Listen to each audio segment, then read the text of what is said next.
Ê. Ê ai?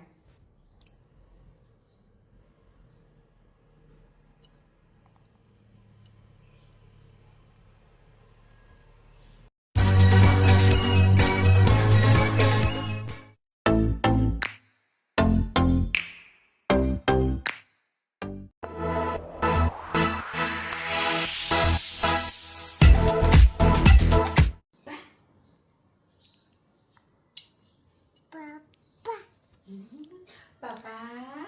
nào cái mama ôi sao thuộc lục tá hả con sao thuộc lục tá hả ta là nó mới mới nè mới thuộc bài gì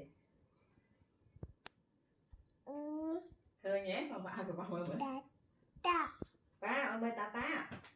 sao thuộc lục tá khơi ấy này nè khơi ấy có khơi ấy khơi là ta là nặng mẹ khơi ta là nó khơi nặng hả mơ mở papa mơ chui mơ con mở khơi ấy có khơi ta mẹ anh có mơ mở khơi nhẹ mình ấy nặng mơ mở con khơi ấy nặng hả khơi ta hả khơi ai khơi lâu ta khơi ống khơi ta khơi ơi khơi táo hả mơ mở con khơi tao rồi khơi ta con táo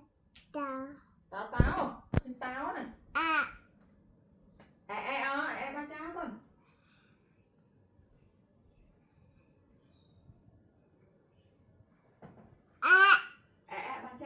ba cháu con á